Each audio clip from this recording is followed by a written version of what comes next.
call this meeting to order. All right? So we have several things to do. We won't get through everything today, but we'll get as far as we can. But first order of business, of course, is the approval of the minutes from July 11th.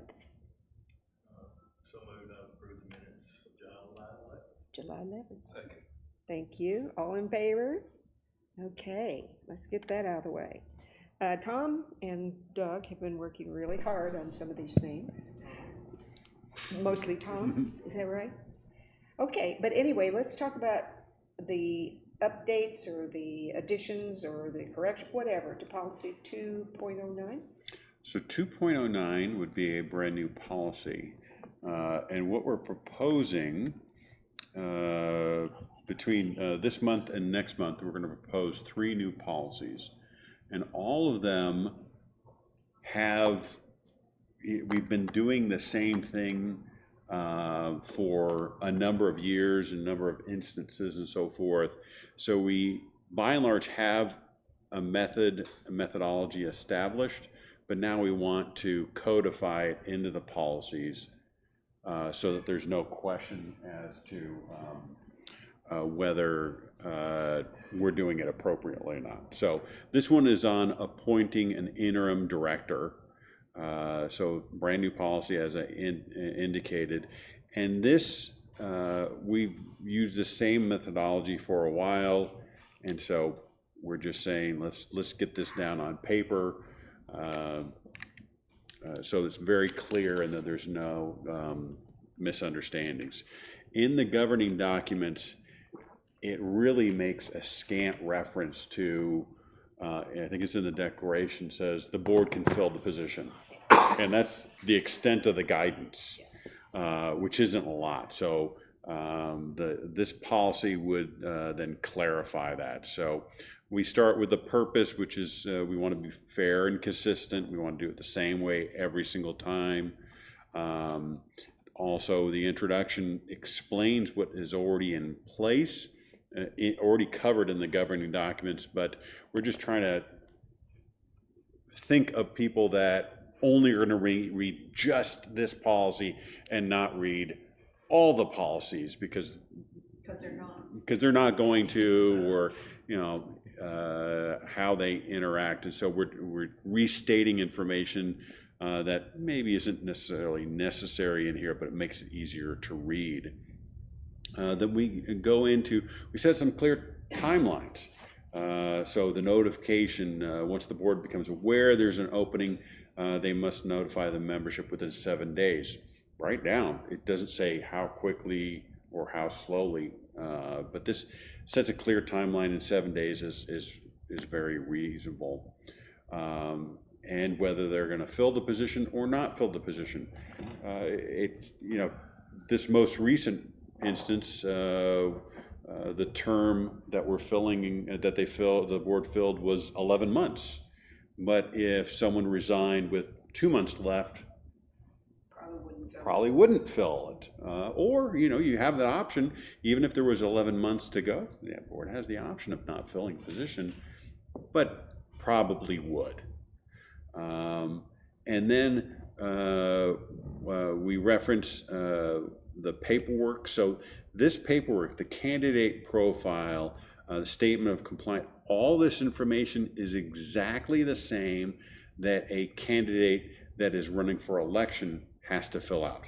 So exactly the same information, because all the rules still apply. They still have to be a member in good standing. They have to sign these policy 2.02 and 2.03. We still do a background check. So same standards. And then the same qualifications. They must be a member of good standing. They can't be an employee. They can't be a city official. They can't be a felon, so forth. So, and all this is covered in different portions of our governing documents. So in a way, we're restating this, pulling it all together into one policy and making it easier. The interview process, letting them know that the members are invited to apply, that they're given at least 7 days before the scheduled interview. We wouldn't want a situation where the board says, thanks for submitting your application, and your interview's later on today. We want to make sure that we give them a reasonable amount of time. Let me ask you a question about that. It says candidates may attend their interview electronically. Yeah, so they could Zoom in, or they could call, and that's really become very standardized, where that counts, in our governing documents as a board member. If you attend via Zoom, that counts as being present. And so why wouldn't you be able to interview? Clearly, if you're interviewing, you'd want to be here in person, but maybe you can't. Yeah. Maybe you work or what have you. Yeah, that's what I'm thinking. It'd probably be best if you could be here. Best probably gives you a better shot at getting. Right. But that doesn't mean, that you can't. Yeah. A quick question. Say if somebody had 2 years left on their term and they resign, you filled that position, does that candidate you fill it with, do they still run the next election? So and what for the happens? one remaining year term?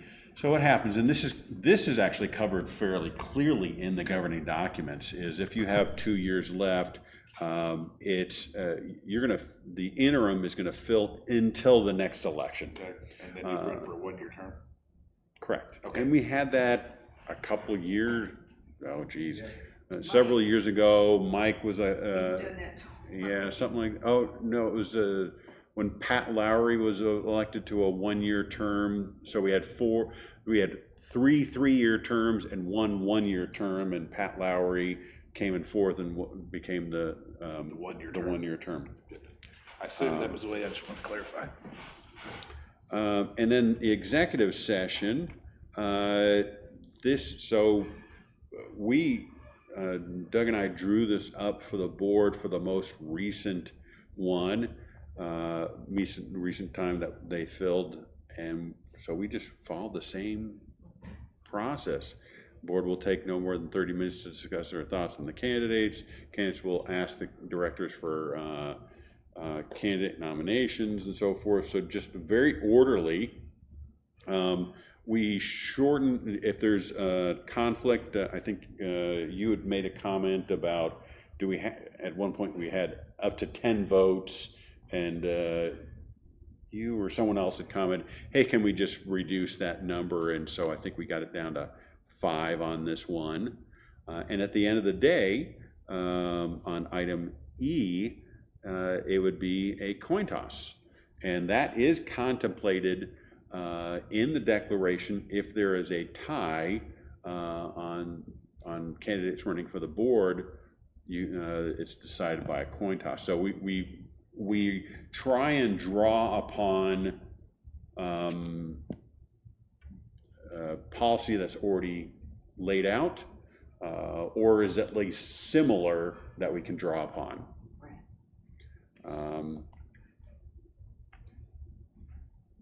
So I have a comment about clarification. Your example you used said that Pat came in fourth, so he filled that 1 year term, but the difference in that versus what we just had is there were 4 openings at one time, whereas what we went through an election, then we had a resignation with 1 term. So that's why it's different, correct? So let's say, Kathleen is filling the 1 year term of Mike Abb, but let's say Mike had 2 years left. Okay, so Kathleen would be named to the board, and she would serve until the next election. Now she can run at that point, but there would be a 1 year term remaining. Am I making sense? In that example, though, there will only be 3 running next time, right? No, it'd be 4. There Are would we gonna be have 4. 4 running next time? No, not if she had 2 years left. If Mike had 2 years left, that would be the case. Okay. But since he didn't, in this coming election, we will have 3 openings, 3 years each. But your example is because the 4th person, Pat, got the position because there were 4 openings. There was Which is four, different than one of what we which had was here. only a one-year term, Right. which was Right. the remaining term for the person that had Right. resigned. And If Mike had resigned in January, before the ballots had been issued, Then we would have. then we would have had 4 openings, and there would have been 4 spots on the board, Right. that would have been elected by the membership. So because he resigned after the election materials had been printed and sent out, then, Right, so There thank you was for a the different- clarification, I just want to make sure there's not any confusion about what happened this last time versus your example. right. And Well, it is different. I mean, you have to look at the Right. timing of, but it does, the policy does say if the person resigns before it's printed, or the opening becomes available before it's printed, and so. So are you asking Jackie for clarification for, we don't just automatically take the 4th person? Correct. That's why you're That's asking? correct. Yeah, 2 different things? Correct. Okay. Yeah, and then the final one, we put a final notice, a final note, and because it is truly a common misconception that the board is obligated to take the person that came in fourth, was recently not elected, got the most amount of votes, but was still not elected. And so, and that's not the case. There is no provision in the governing documents that says it's up to the board, and so the board has the authority to select the candidate who they feel is most qualified to fill the.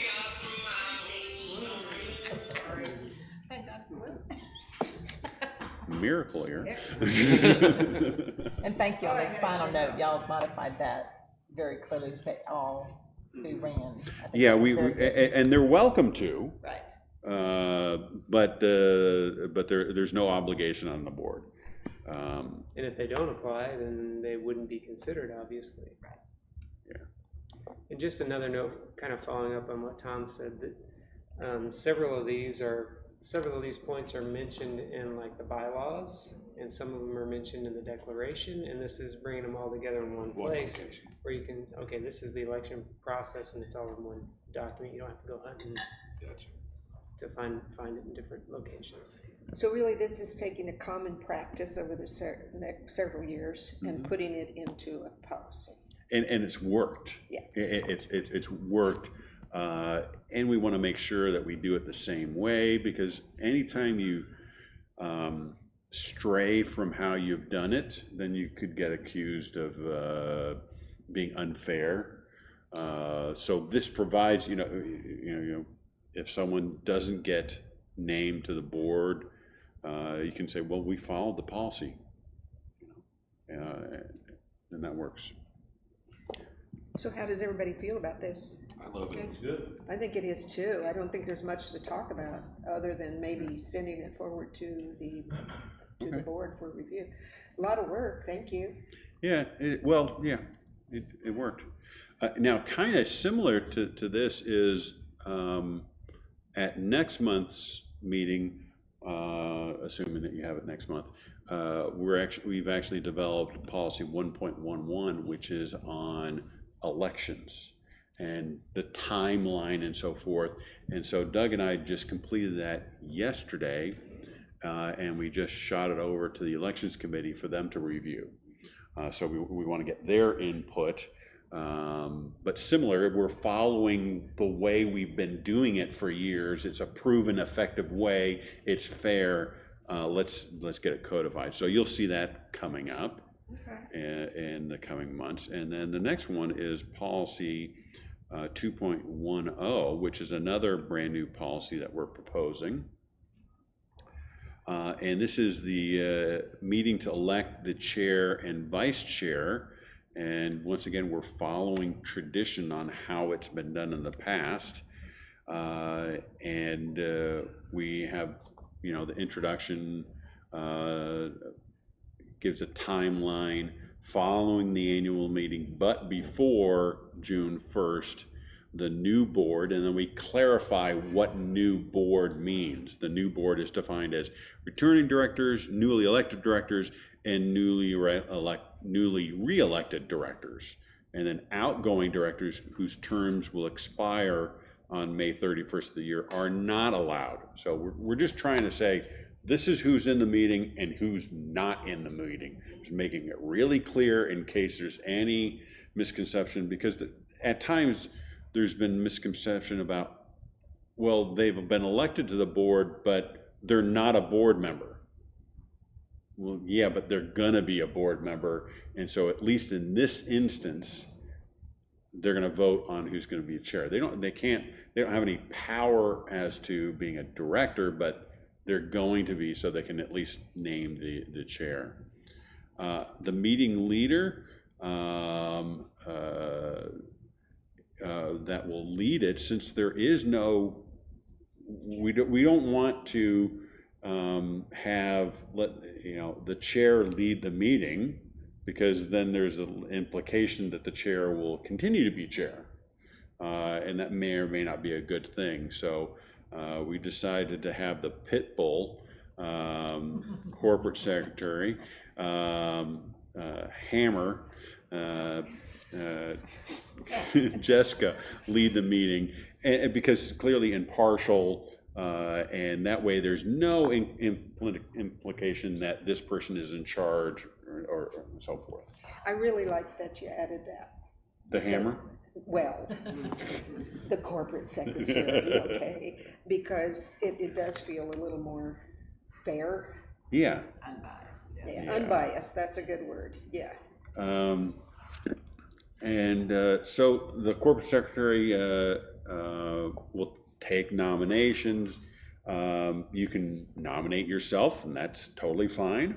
And then it kind of just walks through the nomination process and the seconding process, and trying to make it transparent. But voting is confidential.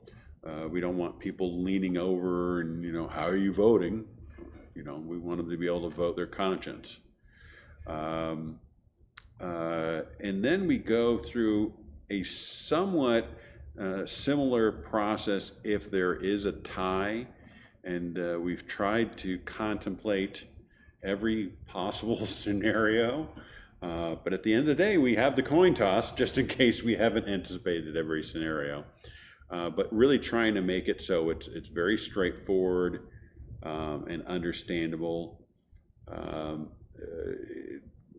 couple years ago they changed, this one has been changed a little bit over the last couple years, but the last 2 or 3 years we've used this methodology, and I think it makes the most sense. And then we follow the same way of doing it for the vice chair, same methodology. And now it's interesting, even though the chair has been named at that point, the corporate secretary remains in charge throughout the duration of the meeting. No reason to shuffle seats or anything like that. And then committee assignments, and it dictates how quickly or how that's done, where directors will list their preference, and then the chairperson will get back to them within 1 week. Usually the chair gets back to them within a couple days. And then the corporate secretary will close the meeting and then announce it at the next community meeting. So it follows a very logical, fair, consistent, you've heard me say that several times, fair, consistent, fair, consistent. I'm glad you put in here the individual slips for each director, because I think this time, to make things work faster, we passed out a sheet and everybody used the same piece of paper for where they wanted it. I didn't like that much. I think it's kind of, I think, yeah, I agree. I mean, it's okay, but I think it's more, like we used to do it, where it was each individual. Any comments on this? I like it. Yeah. All right. Do we give him an A+? I think so too. Okay, so then we moved on to Oh boy. the Big Daddy. So there's really not that many changes here, but what we did was we wanted to get Blue Crane's name in our governing documents. Remember, for the declarations, this is the comments. These are we can't change the declaration, or it's near impossible to change the declaration. So we've added these comments, and we wanted to include the name Cooper and Blue Crane in the same sentence, so that if people were, maybe a couple years from now, maybe they hear this, what is Cooper, what is Blue Crane, and if we just talk about Blue Crane and someone hasn't heard about Blue Crane but has heard about Cooper, we wanted to make it as clear as possible. So we've used this same sentence over and over again. In 2024, Cooper Communities Incorporated sold their developer rights to Blue Crane, a Bentonville, Arkansas-based company. Yep. Boom, nice and easy. Yep. And that way, both of them are listed, so if you hear one name or the other, you're covered. Just for clarification, Cooper has maintained some property. They still own So property. do they not own the development rights of the property that they own? They are, the term we use is little d developer. Capital D developer, big D developer is Blue Crane. They are the developer. So they would have to go through Blue Crane if they wanted to make modifications to their existing properties? Yes and no. There's certain, You mean like existing unimproved properties, right? Well, I was thinking of improved. Yeah. Like Yes. I'm thinking town center. Yeah. If they wanted to make improvements, do they need Blue Crane's approval to do that? It would be, The city. yeah, it would be city and ACC. At that point, it's already, it's brought into the POA, and it's, It would So if just be it's they- developed, it's like everybody Yeah. else has to go through city and ACC. It's If they only- had an undeveloped piece of property that they wanted to change, say it was residential and they wanted it commercial, that would have to get approved through. Blue Crane. Blue Crane, but then again, Has to then go you through have the to go city. through zoning too. Mhm. Yep. I hear you, and this is confusing. I think I asked you about this, the new potential property that's being developed by a developer named Al Commons, okay? Is that the apartments? No, No. Al Right, Commons, golf this is Linda Lloyd's piece. Oh, Owl. Sorry, I didn't hear you correctly. Sorry. It's my southernness, unfortunately, I'm sorry. But Cooper is still in charge and makes decisions on some of the things that she's having to go through. There's a deed restriction. That's right.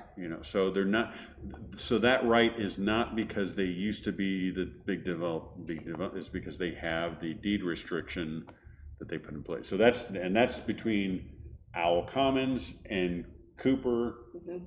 It's got nothing But to I do just with- wanted it to be clear, so that when that comes up, because that was confusing to me when I heard that, it's like, why are you going through Cooper? Because of the deed restriction.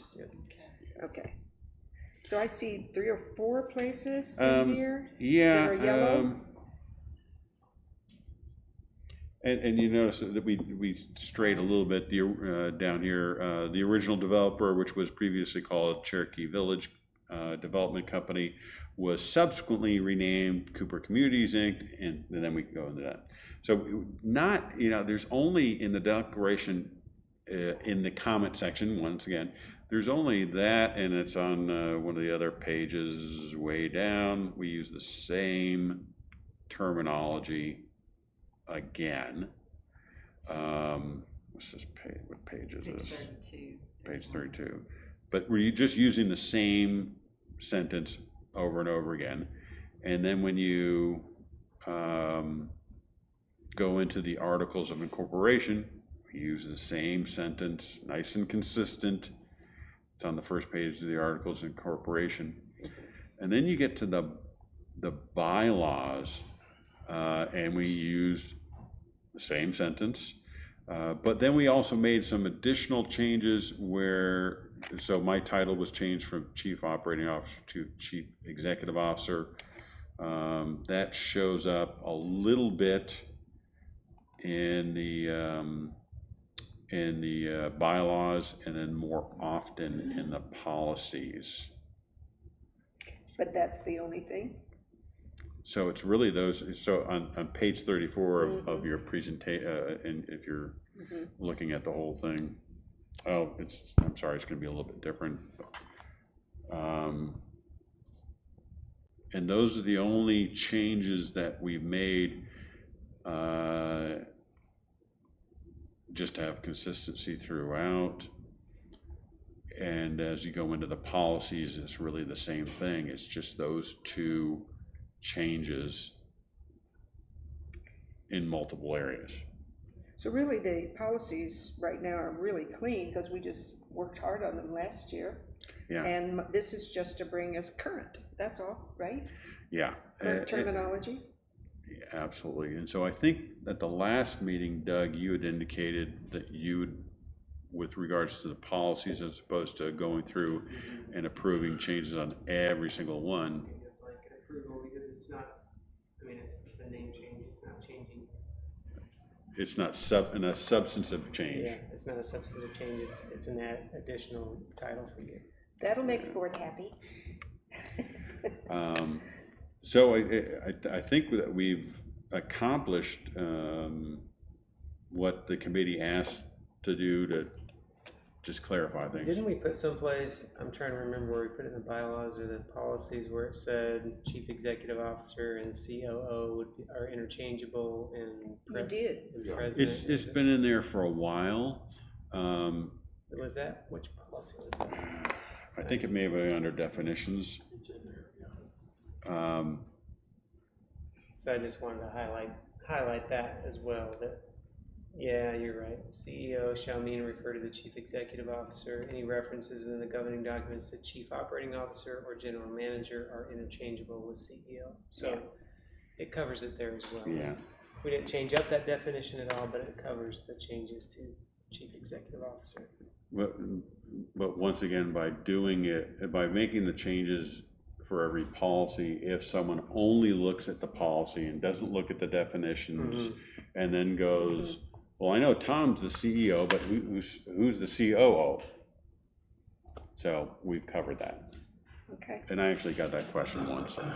did you? Yeah, I did. No, Did you just change hats? I just.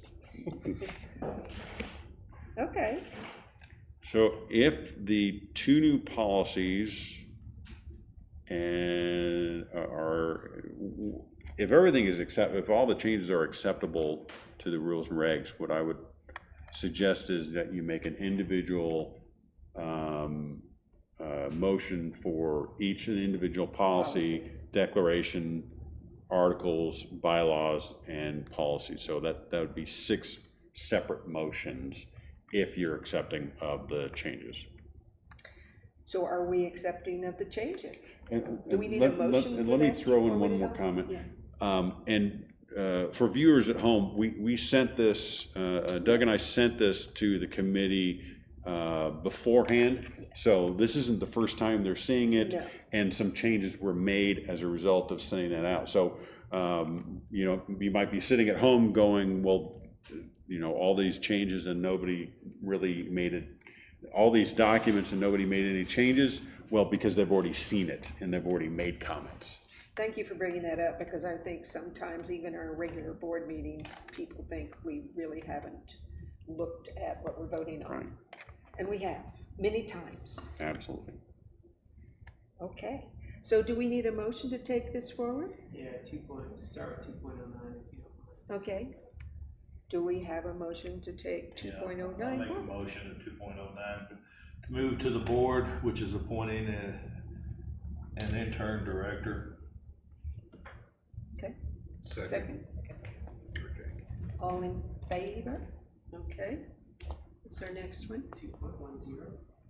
Do we have a motion for 2.10? Jackie? I make a motion for 2.10 for the way to elect a chair and vice chair. Is that what that one is? And a second? Okay, Jerry? All in favor? I'm skipping the discussion part because I'm not sure we really need that, right? Declarations next. Do we have a motion for sending the declaration changes to the board? I move that we send the proposed declaration changes to the board of directors. Second? The comments portion of the declaration, Okay, let's put it because that we way. can't technically change the declaration. Okay. I would like to rephrase my motion to approve sending the comments, changes in the declaration. Second. All in favor? Okay, Comments for the and then articles too. the bylaws, is that nice? Articles, Articles of incorporation. comments portion of the articles. Okay, You got it. You doing that one too? I'll let you do it. I'm gonna make a motion for the Articles of Incorporation comments changes to be presented to the Outstanding. board. And a second? Second. Okay, and all in favor? Okay. Bylaws. Bylaws now, do we have a motion to send the changes to the bylaws forward? Yeah, I'll make a motion to, the comment section, the comments changes to the So it's not the bylaws. comment section of the bylaws, just the The bylaws. bylaws. Okay. Second? And all in favor? And then the last one is in bulk. In bulk, because the changes are so minuscule, really, they're just pretty straightforward. Changing a few terms. May I have a motion to send that in a bulk package to the board? I make a motion for the bulk comprehensive changes for the terminology to the board. Is that good? For the policies, yes. Okay. For the And- policies. And second? Okay, and all in favor? Okay. Well, that was quick. And then we'll bring, as I indicated, 2.11 to the committee next month.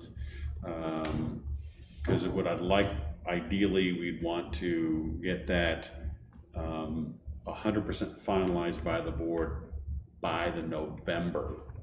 So that would actually give us 3 months, which is, we'd have September, October, November. But we want it done before the start of the new election cycle, because we're actually getting close to the next election cycle. We certainly are. That was fast. Okay, so that's pretty much it for today, right? That's it. Unless anybody has anything else they'd like to talk about, we'll take a motion to adjourn. I make a motion to adjourn. Second. All right, all in favor? Okay, the committee is adjourned.